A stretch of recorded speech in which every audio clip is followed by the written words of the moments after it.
y le escupían. Doblando la rodilla le rendían homenaje.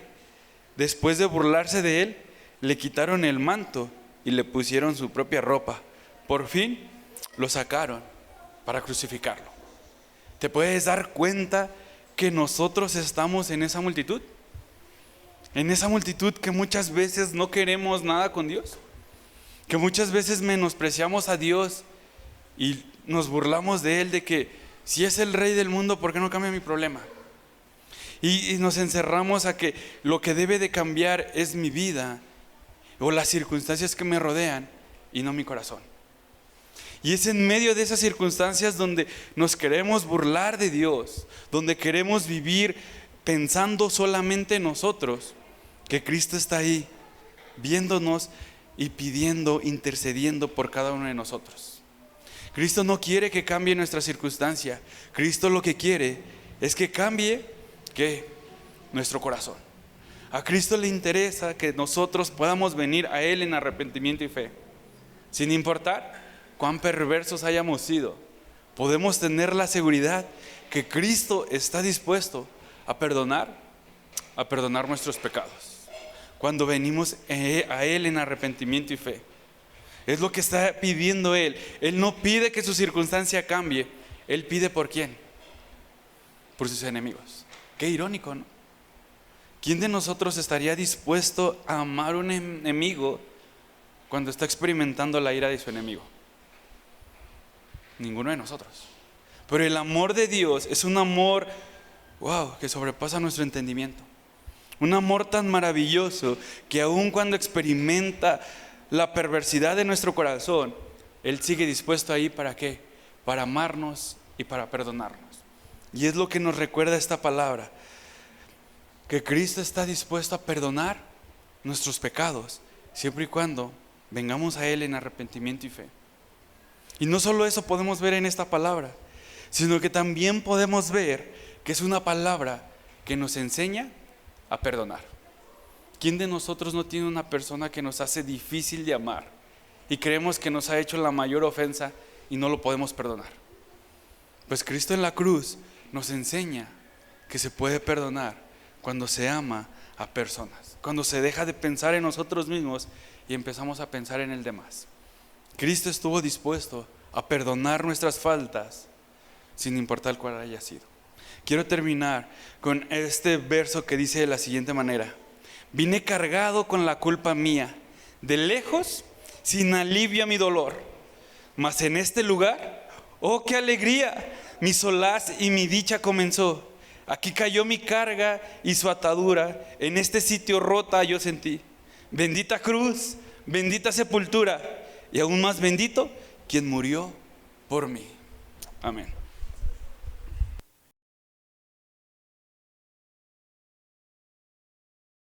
Esta es la segunda palabra. Te aseguro que hoy estarás conmigo en el paraíso, le contestó Jesús. Una de las verdades más impactantes que encontramos a lo largo de toda la palabra de Dios es el hecho de saber que cada uno de nosotros un día comparecerá ante el tribunal de la justicia de Dios. La Escritura nos dice en Apocalipsis 20 que cada uno será juzgado según lo que haya hecho. Y únicamente habrá dos resultados posibles. Aquellos cuyos nombres se encuentran inscritos en el libro de la vida disfrutarán eternamente de la presencia de Dios, mientras que todos los demás, absolutamente todos los demás, serán arrojados al lago de fuego, donde sufrirán eternamente toda la ira justa y santa del Señor. ¿Cómo podemos estar seguros de que nuestros nombres sean inscritos en el libro de la vida? Si hiciéramos esta pregunta, muchos quizá dirían que lo que necesitamos hacer es vivir nuestras vidas de la mejor manera posible. Incluso entregar nuestras vidas a las obras religiosas para ganarnos el derecho de entrar en la presencia de Dios. Sin embargo, en Mateo 7:22 Jesús dijo: muchos me dirán en aquel día: Señor, Señor, ¿No profetizamos en tu nombre? ¿Y en tu nombre expulsamos demonios e hicimos muchos milagros? Entonces les diré claramente: jamás los conocí. Apártense de mí, hacedores de maldad. Otros tal vez dirán que no hay manera de saberlo. Así que lo mejor que podemos hacer entonces es disfrutar de la vida que tenemos ahora, mientras tratamos de hacer el bien a todas las personas, sin pensar tanto en lo que pasará más adelante. Pero si lo que nos dicen las Escrituras es verdad, si todo lo que dice la Biblia acerca del infierno es una realidad, si ese lugar del tormento eterno existe, dejar nuestros destinos al azar y a nuestros mejores intentos por vivir una buena vida no es más que una completa necedad. Gracias a Dios que Él no nos ha dejado a ciegas, pues en este pasaje encontramos la respuesta. ¿Qué hizo el ladrón en la cruz para que su nombre fuera inscrito en el libro de la vida? El ladrón en la cruz no llevaba una vida de obras religiosas. Él no pertenecía a una institución eclesiástica que le asegurara que un día iba a estar con Dios. Él no se levantaba temprano los domingos, ni apartaba un tiempo cada día para orar y meditar en la palabra. Ni siquiera podemos decir que le hiciera bien a su prójimo. Por el contrario, en el pasaje encontramos que este hombre se dedicaba a la delincuencia. No hay nada, absolutamente nada en el pasaje que nos haga pensar que este hombre de alguna manera se ganó con sus propias obras el favor de Dios. Lo único que sabemos es que él estaba recibiendo las consecuencias de su propia injusticia. Aún así, vemos a Cristo decirle: te aseguro que hoy estarás conmigo en el paraíso. Nuestra respuesta a la pregunta que hacíamos la encontramos al contrastar la actitud de ambos ladrones que se encontraban al lado de Cristo. Observa el versículo 39. Mientras uno lo injuriaba y se burlaba de él diciendo: ¿no eres tú el Cristo? Sálvate a ti mismo y a nosotros. El otro reconoció que su castigo era justo y que estaba recibiendo lo que justamente merecía. Pero entonces, cuando finalmente reconoció que lo que estaba recibiendo era justo, entonces miró a Cristo, quien no solo estaba siendo injustamente castigado por aquellos que se burlaban de él, sino que estaba absorbiendo hasta la última gota de la copa de la ira de Dios que sus pecados merecían. Y fue ahí cuando él clamó por piedad diciendo: Jesús, acuérdate de mí cuando vengas en tu reino. Lo que este pasaje nos enseña es que no hay otra manera de ser librados de la ira venidera. Lo único que puede salvarnos del tormento eterno es reconocer que somos pecadores, que hemos pecado, y por más fuerte que esto suene, que debido a esto merecemos el infierno. Merecemos que toda la justa ira de Dios caiga sobre nuestras cabezas. Necesitamos reconocer esto. Necesitamos entender que constantemente, una y otra vez, le hemos fallado a Dios, que hemos blasfemado su nombre con cada una de nuestras acciones. Solo y únicamente solo cuando podamos entender esta verdad, será entonces cuando desesperadamente buscaremos a un Salvador. Solo entonces podremos voltear hacia la cruz y mirar a Cristo absorbiendo cada azote de las olas de la ira de Dios en nuestro lugar. Solamente cuando podamos ver a Cristo y entendamos que el castigo que Él recibió era el castigo que tú y yo merecíamos. Solamente cuando entendamos que no somos las buenas personas que creemos ser, sino que lo justo era que Dios derramara toda su ira sobre nosotros. Solamente cuando entendamos que lo que merecíamos era pasar una eternidad alejados de Dios, recibiendo todo el castigo de su justa ira. Solo cuando comprendamos que Cristo no merecía ese castigo, mientras que nosotros ciertamente lo merecíamos, solo entonces podremos voltear a ver a Cristo recibiendo toda la ira y escuchar su dulce voz diciendo: te aseguro que finalmente, cuando finalmente llegue el día de tu muerte, te aseguro que estarás conmigo en el paraíso.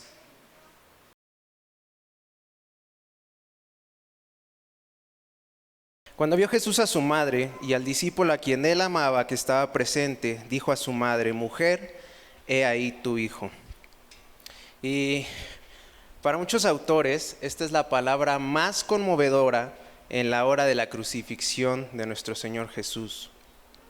Ese momento en el que él encomendó a su madre al cuidado de uno de sus discípulos al que más amó. Pero este pequeño versículo nos muestra algo más profundo, y es la preocupación que tenía Jesús por el cuidado de los redimidos como una familia unida por la fe. Hablaré de 2 puntos rápidos que son: 1, la exhibición de nuestro corazón, y 2, la compasión a nuestro corazón. Punto número 1, la exhibición de nuestro corazón. Es curioso que después del nacimiento de Jesús, María ya no es tan mencionada dentro de la Escritura. Vemos ya muy poco relatado acerca de ella, pero esto también tenía un propósito. Cuando llegó la hora de agonía de su hijo, cuando todo el mundo se había burlado del hijo, allí estaba ella presente delante de la cruz. Estaba desconcertada, estaba paralizada, había mucho dolor en ella por la muerte tan inhumana que estaba pasando nuestro Señor Jesucristo. Y aquí podemos ver el corazón exhibido de María. Ninguna madre ha sufrido tanto como lo hizo ella. Sufrió en profunda desolación la muerte de su hijo. Y yo te pregunto en esta tarde, ¿estás en el lugar de María ahora mismo? ¿O ves este día como un día más en el que tenías que venir a la iglesia? ¿Sientes ese sufrimiento que sintió María al ver colgado en esa cruz a Cristo? ¿O hubiera sido como todos los que estaban a su alrededor burlándose de él? ¿Qué es lo que le decían? Si eres Dios, sálvate a ti mismo. ¿Por qué no te salvas? Las multitudes se burlaban, los ladrones se burlaban, los sacerdotes se burlaban, los soldados fueron indiferentes con él. Y déjame decirte que no somos muy diferentes a las multitudes, no somos diferentes a los ladrones, a los sacerdotes, no somos diferentes a los soldados. Nos burlamos y somos indiferentes a Dios día con día. Dice un autor llamado R.C. Sproul: la cruz nos recuerda que no hay nada que podamos ofrecer a Dios, pero que Él nos ofrece todo en Jesucristo. Punto número 2, la compasión a nuestro corazón. Dice los versículos 26 y 27, cuando vio Jesús a su madre y al discípulo a quien él amaba, que estaba presente, dijo a su madre: mujer, he ahí tu hijo. Luego dice al discípulo: he ahí tu madre. Y desde aquella hora el discípulo la recibió en su propia casa. Esa acción de Cristo en la comisión de María, poniéndole las manos de su discípulo, es una expresión de amor tierno y previsible. Cuando Cristo le dijo: he ahí tu madre, fue como si le hubiera dicho: que sea para ti como tu propia madre, y que tu amor por mí hoy se manifieste en tu tierna consideración hacia ella. A pesar de toda la burla y maldad de la que fue objeto Jesús, mostró amor y compasión hacia sus escarnecedores. mostró compasión hacia ti y hacia mí. Se preocupó por el cuidado de su madre y por el discípulo amado. Vemos la humillación que Cristo soportó por nosotros, y en el cuidado de María vemos el amor y la compasión de nuestro Salvador.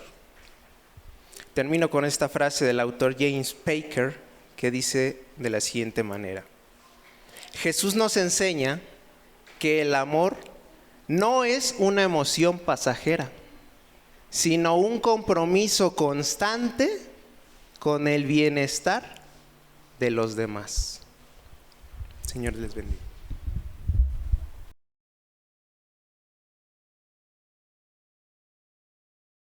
Como a las 3 de la tarde, Jesús gritó con fuerza: Elí, Elí, lama sabactani, que significa: Dios mío, ¿por qué me has desamparado?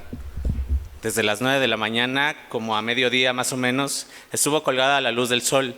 Para este momento, a las 3 de la tarde, ya había padecido física, emocionalmente, ya había perdido mucha sangre, ya se habían burlado de él, ya lo habían despojado de sus ropas, ya había sufrido física y emocionalmente. Recordemos que este sufriente no era cualquier sufriente, era el hombre perfecto, el Hijo de Dios. Dios mío, ¿por qué me has desamparado? La verdadera humanidad, la verdadera agonía de Cristo se ve en el reflejo de este grito. Dios mío, ¿por qué me has desamparado? Estas palabras nos dan el significado de gran amargura con la que él clamó. Una sola cosa puede explicar esa terrible oscuridad, como una sola cosa puede explicar esta lamentación: que Cristo había tomado el lugar que te correspondía a ti y a mí. El lugar de los culpables y perdidos, que Él estaba en el lugar del pecado que cargaba sobre sí. Él estaba soportando el juicio que deberíamos de cargar nosotros. El que no conoció el pecado fue hecho pecado por nosotros. En Gálatas 3:13 nos recuerda la misión de Cristo. Cristo nos rescató de la maldición de la ley, de hacerse maldición por nosotros, pues está escrito: maldito todo lo que es colgado de un madero. El verdadero hombre, Cristo, debía de padecer tanto como tú y yo debíamos de estar en ese lugar, siendo humillados, maltratados, golpeados, porque nos hemos rebelado en su contra. Porque odiamos hacer su voluntad, porque odiamos vivir bajo sus reglas y señorío, porque vivimos odiando a Dios, porque vivimos odiándonos entre nosotros. ¿Te has preguntado qué hubiera pasado si Cristo no hubiera intervenido por ti y por mí? Viviendo para nosotros mismos, para nuestros planes, para creerme mejor que los demás y poder señalarlos y tú a mí, creyendo que yo estoy bien todo el tiempo y tú estás en el error. Pero Cristo ocupó el lugar que te tocaba a ti y a mí. En Isaías 53, 4, 5 nos refuerza esto que tenía que pasar. Ciertamente Él cargó con nuestras enfermedades y soportó nuestros dolores, pero nosotros lo consideramos herido, golpeado por Dios y humillado. Él fue traspasado por nuestras rebeliones y molido por nuestras iniquidades. Pregúntate: ¿qué he hecho yo para merecer esta salvación de Cristo? ¿Esto no debería de llenarnos de alegría? Porque nosotros, sin hacer nada, Él nos amó como sus hijos. Así que recuerda esto: en aquellas noches de insomnio en las que no puedes dormir porque te invade la tristeza, porque sientes esa soledad, porque sientes esa ansiedad de poder hacer las cosas a tu modo, con aquellos momentos que llegan a tu memoria y estás tentado a decir esas palabras: Dios mío, ¿por qué me has abandonado? Recuerda esta misma palabra de angustia que Cristo dijo. Y voltea a ver a la cruz, y ahí viendo a la cruz con tu preocupación, tu miedo, con tu dolor, tu sufrimiento, tu enfermedad, con tu sentimiento de que ahora sí estás en el peor momento de tu vida, que este es el clímax de tu mayor sufrimiento. Recuerda que no estás solo, nunca estuviste solo. Jamás tú y yo vamos a experimentar esa soledad de Cristo, que experimentó en nuestro lugar. El Señor siempre va a estar contigo y conmigo. Y si de verdad te consideras cristiano, si de verdad te consideras cristiana, esta es una verdad que debe fortalecerte hoy y siempre. Si puedes confiar en esta verdad de que Cristo fue desamparado en nuestro lugar. Amén.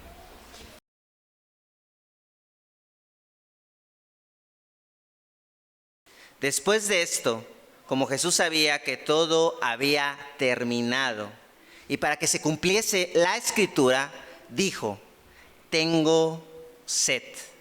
Y dice el versículo 29, había allí una vasija llena de vinagre. La pusieron en una caña y se la acercaron a la boca.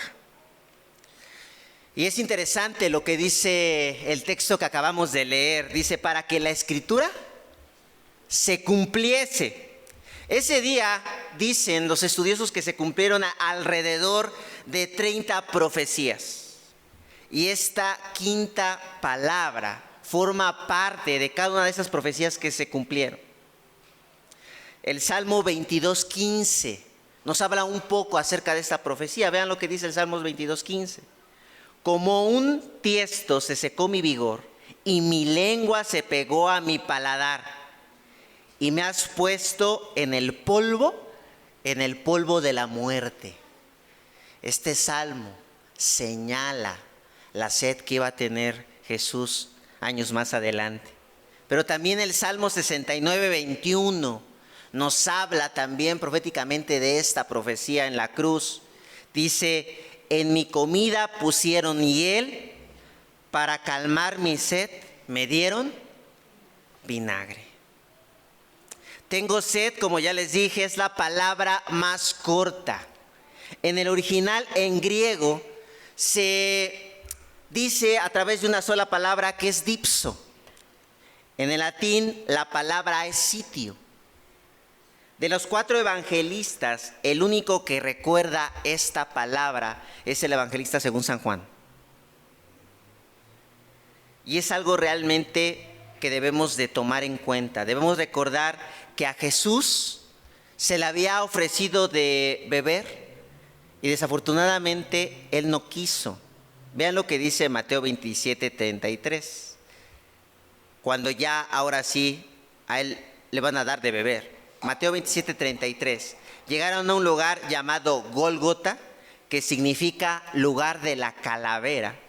Allí le dieron a beber vino mezclado con hiel.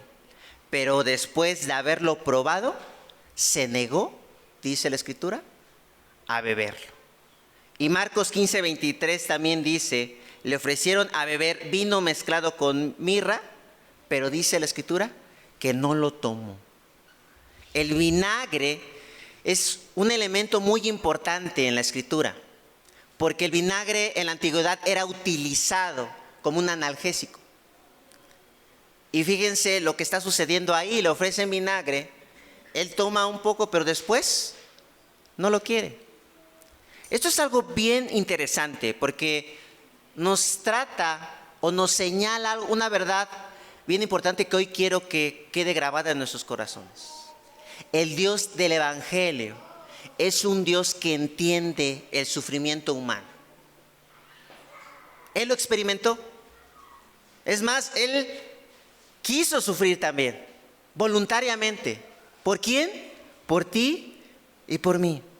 Y esto es algo bien interesante, porque a veces pensamos que el Dios del Evangelio es indiferente a nuestro dolor.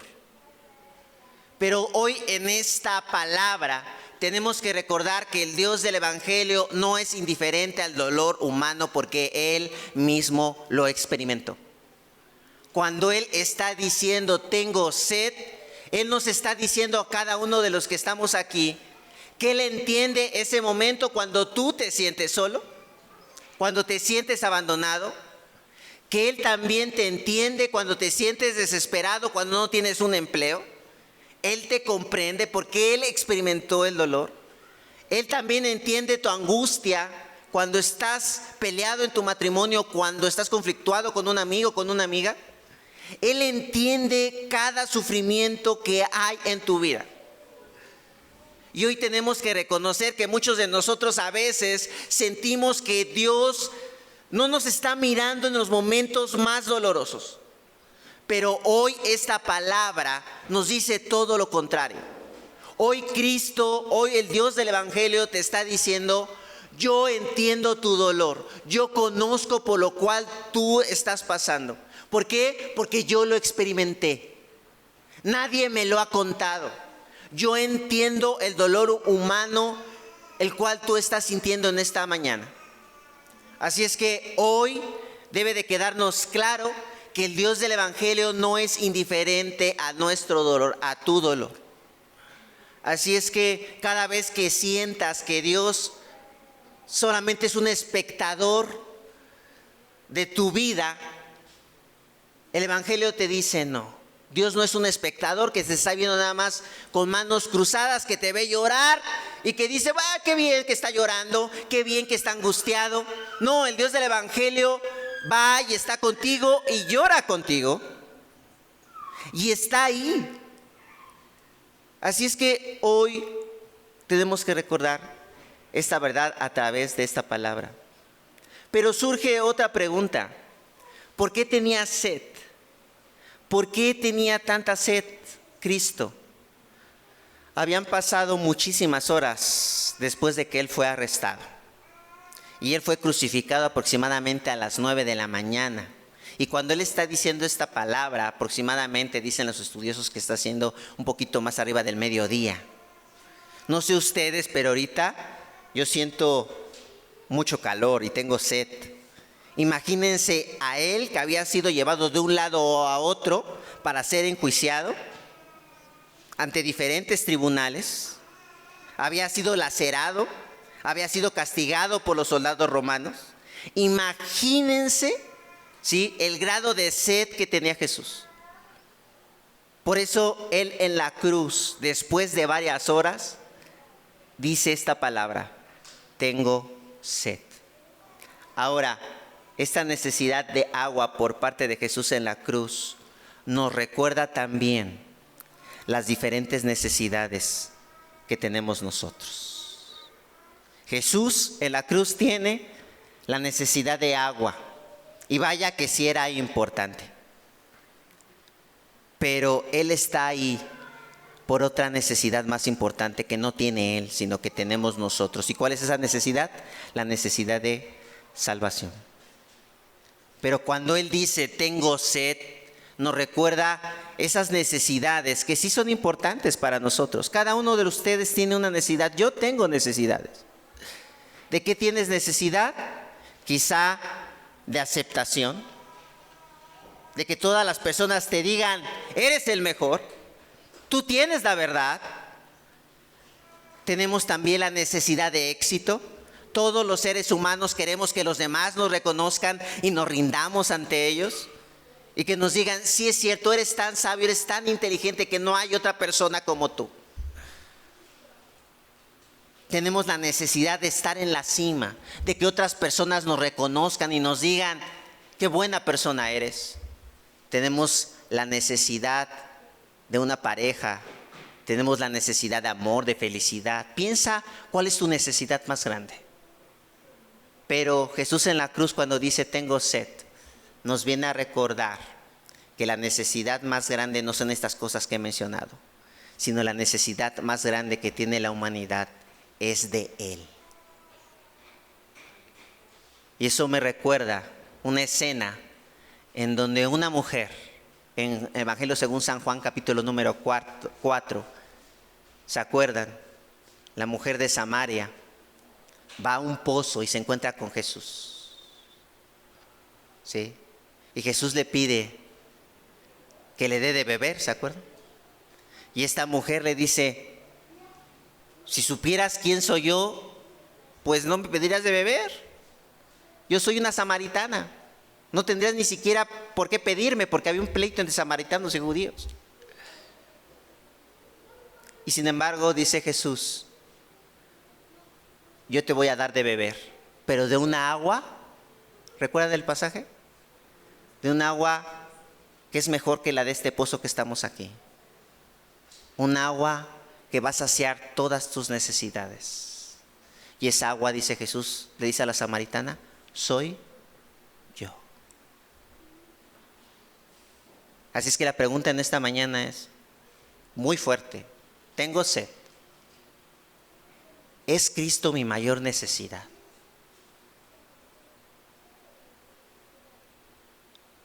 Y si somos honestos, mi respuesta sería, no, no eres tú mi mayor necesidad.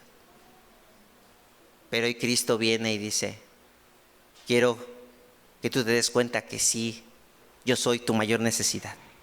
Tú eres lo que tú necesitas. ¿Sí? Yo soy lo que tú necesitas. Necesitas conocerme. Necesitas entender que yo te amo profundamente y que tú eres un pecador. Y acuérdate, cuando decimos que somos pecadores, no decimos, ¿verdad?, que somos personas que hacemos malas cosas. Un pecador es alguien que ha roto su relación con Dios. Tú puedes ser una muy buena persona y eres un pecador. Los pecadores no solamente son personas que hacen malas cosas, los drogadictos, prostitutas, no. Un pecador también puede ser tú y yo, o yo mismo, a pesar de que estoy predicando. Porque si estoy predicando nada más para que las otras gentes me vean, no lo estoy haciendo para Dios. Así es que hoy tengo que darme cuenta que la mayor necesidad que hay en mi corazón es Él. Tengo sed, apunta a la necesidad mayor que tiene el ser humano, y es Cristo.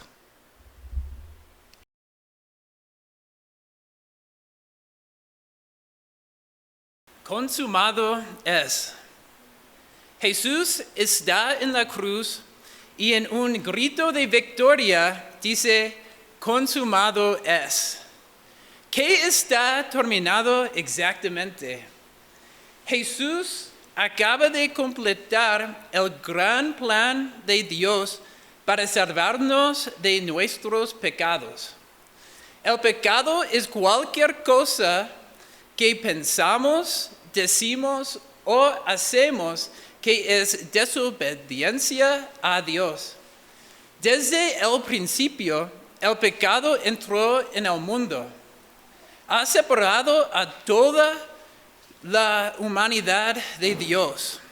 A lo largo de la Biblia, hasta este versículo, hemos visto el plan de Dios en acción.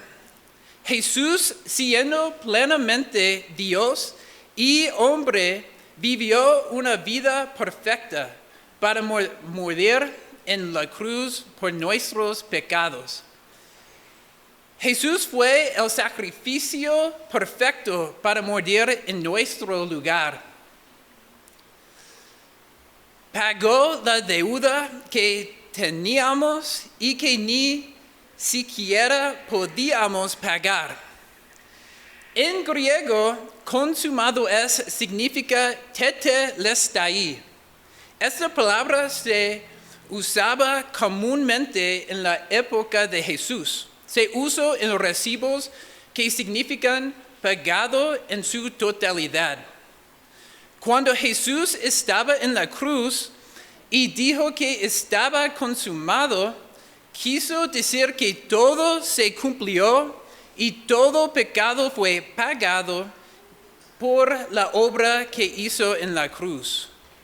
Completó el plan de Dios desde el principio y pagó en su totalidad por todos los pecados de la humanidad.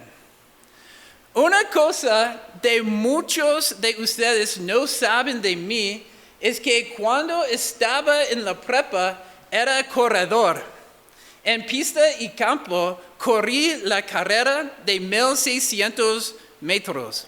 Un objetivo que tienen la mayoría de los buenos corredores es correr esta carrera en menos de 5 minutos. En una carrera corrí súper fuerte y cuando crucé la línea de meta, mi entrenador me estaba gritando para celebrar porque terminé la carrera en menos de 5 minutos. Se imaginen que yo hubiera cruzado la meta y aún siguiera corriendo, que saliera de la pista de carreras y siguiera corriendo. que llegara a la calle y siguiera corriendo. Todo mientras mi entrenador me persiguiera gritándome, ya acabaste, ya acabó, ya llegaste a la meta. Como cristianos, a veces no nos damos cuenta que ya llegamos, o más bien dicho, que alguien más corrió en nuestro lugar. Corremos incansablemente pensando, tengo que ser exitoso para ser alguien. Tengo que ser amado para ser alguien. Tengo que tener dinero para ser alguien. Y Cristo, quien corrió y llegó a la meta por nosotros, nos dice, consumado es, ya está hecho, ya eres alguien, yo lo hice por ti. Ahora, a través de la fe en la obra de Jesús en la cruz, podemos tener el perdón de nuestros pecados.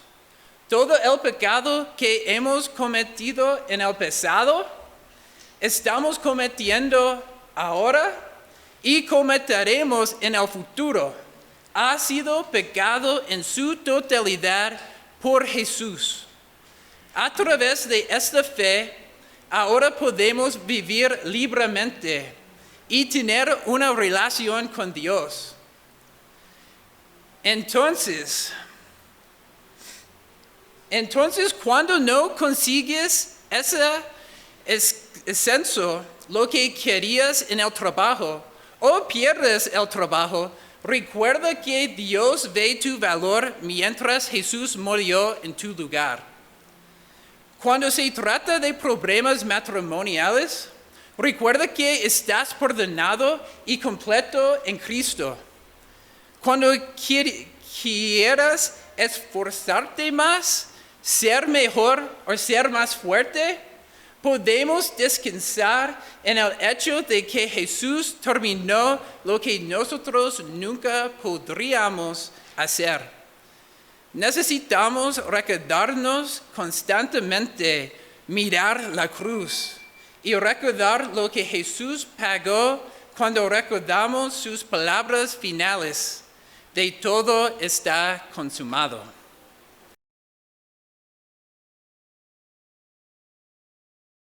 Esta es la última palabra y esta palabra la dice el Señor Jesús inmediatamente después de la palabra que dijo Joel, consumado es, casi al instante. Con esta palabra ya termina el Señor su vida. Ahora, es interesante que el Señor en todo este lapso de su historia, lo que sí hizo bien es glorificar al Padre, hizo todo perfectamente bien. Él dice que Él no venía a cumplir su voluntad, sino la del Padre, y por tanto todo lo que Él hacía se interpretaba que era dado por el Padre, que era dicho por el Padre, ¿no?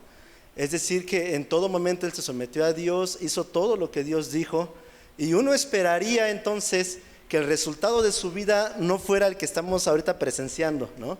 Uno esperaría que el final de una persona o del Señor Jesús que está haciendo todo correctamente hubiese sido esto que pasó una semana antes, la entrada triunfal, y que el Señor se hubiera tomado el trono y que Él se hubiera tomado, Él se hubiera impuesto como un gobernante y ahora sí derrocar a todos los demás poderes que estaban oprimiendo a su nación. Eso sería lo más lógico si uno pensaría que si estás haciendo todo conforme a la voluntad de Dios, uno podría entonces terminar así, ¿no? Y sin embargo no está siendo así. Ahora, el Señor Jesús dice esta frase: Padre, en tus manos encomiendo mi espíritu, dice el texto así. Entonces exclamó con gran fuerza en Lucas, está en Lucas 23:46, Padre, en tus manos encomiendo mi espíritu, ¿no? ¿Qué está diciendo ahí el Señor? Básicamente, Padre, en tus manos deposito mi espíritu. Ahora, no sé, uno no pensaría que después de haber visto al Señor haciendo todas las cosas que hizo, iba a terminar así cuando Él, una semana antes, le dice a Poncio Pilato, o sea, si yo quiero le ruego al Padre y mando un ejército, ¿saben? Y todo esto que está pasando lo deshago si yo quiero, ¿no? Pero como el Señor tiene un compromiso con el Padre de hacer por completo su voluntad en todo momento, Él jamás se atreve a considerar eso, sino que aunque la voluntad de Dios le estaba costando hacer, porque recuerden que el Getsemaní, Él no quería pasar por este momento amargo, lo estaba haciendo, ¿no? Ahora, ¿qué se hace en estos momentos? ¿Qué hace el Señor Jesús cuando toda su vida ha estado haciendo lo que el Padre le hizo, le encomendó, y aún en ese momento de dificultad él sigue obedeciendo al Padre, aunque esto le está costando la vida y le está ocasionando dolor? ¿Qué dice el Señor Jesús cuando termina? En tus manos encomiendo mi espíritu. Esto es muy interesante porque ya lo único que tenía el Señor en ese momento era eso, su espíritu, porque su vida se le iban a arrebatar. Bueno, no se le iban a arrebatar, sino que iba a dar su vida, ¿no? Es interesante porque en este momento de dificultad el Señor cita un salmo de David, que también David dice esa frase: en tus manos encomiendo mi espíritu, en un contexto también de dolor, en un contexto también de dificultad, ¿no? Ahora, ¿y qué hace el Padre con el Señor Jesús? O sea, el Señor Jesús deposita su espíritu en el Padre, deposita todo lo que tiene. ¿Y qué hace el Señor? ¿Qué hace nuestro Dios con él? Dice en Hechos 2:24, sin embargo, dice, ¿no?, Dios lo resucitó liberándole de las angustias de la muerte, porque era imposible que la muerte lo mantuviera bajo su dominio. No sé qué hubiese pasado si el Señor en ese momento se hubiese llamado a sus ángeles, si en ese momento hubiera ocasionado una revolución contra el Imperio Romano, ¿no? No sé exactamente qué hubiera pasado con el cristianismo, pero seguro no hubiera pasado esto que nosotros estamos disfrutando, es decir, una vida plena en Él, una remisión de pecados, ¿no?